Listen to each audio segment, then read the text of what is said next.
Hey everyone, it's Val, aka Tricky Crayon, coming at you with another video about Walt Disney World. This particular video's topic is wheelchairs at Walt Disney World. I personally don't use a wheelchair, but on my last trip in April of 2018, I was with someone who did. I didn't have any experience with it myself, and he had one day of experience from a previous trip a few years ago.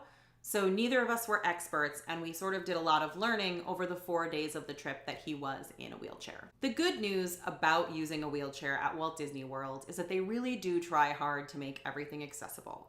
Cast members are extremely helpful if you ask them questions about how to get on a ride with a wheelchair and how everything works. They'll gladly point you in the right direction if you're not sure what to do. Some rides handle wheelchairs just like everyone else, and you go through the same queue as people who aren't in wheelchairs. Other rides will let you in through the exit. It's a Small World and Big Thunder Mountain are examples of those. During my last trip, we got a FastPass for Big Thunder Mountain and then didn't end up using it because when we said, hey, we have a wheelchair, what do we do? They just put us in through the exit. We waited a couple of cars to load and we were off. One of the bigger tips that I have is be very careful about other guests at Walt Disney World when you are in or pushing a wheelchair. A lot of guests are really terrible at being aware of their surroundings, and that's especially difficult when you are in or pushing a wheelchair. They stop in the middle of the walkway in large groups, leaving no path of egress. They often stop suddenly, and when crowds are heavy, they don't tend to leave enough room for anyone larger than a single vertical human, and also tend to try to cut in front of you a lot. The unfortunate thing here is that I think there's maybe a perception, and I was guilty of this myself in the past, that wheelchairs and ECVs need to be more careful.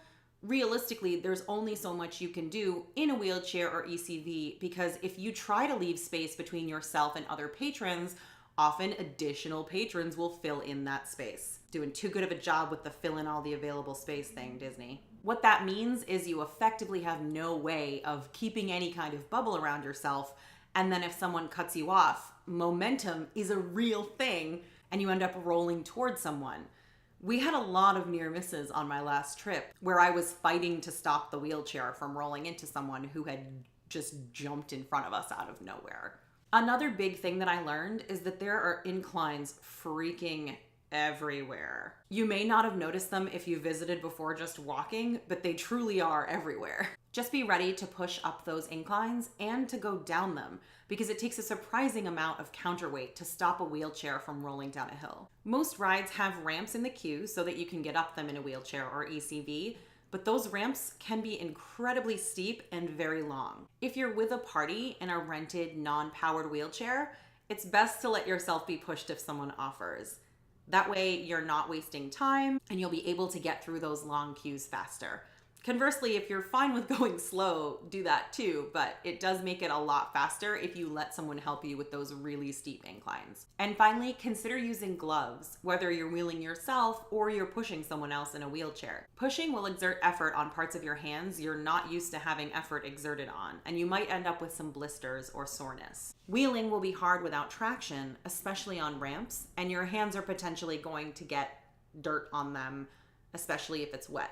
So those are my quick tips and learnings from my last trip at Walt Disney World where I was with someone who was in a wheelchair. Disclaimer here is that, again, I am not a normal wheelchair user, so I don't have a ton of experience overall in the rest of life. I'm not coming as an experienced wheelchair user or pusher, but these are things that I definitely did observe during my trip and then I thought it might be helpful to share. My traveling companion also is not an always wheelchair user.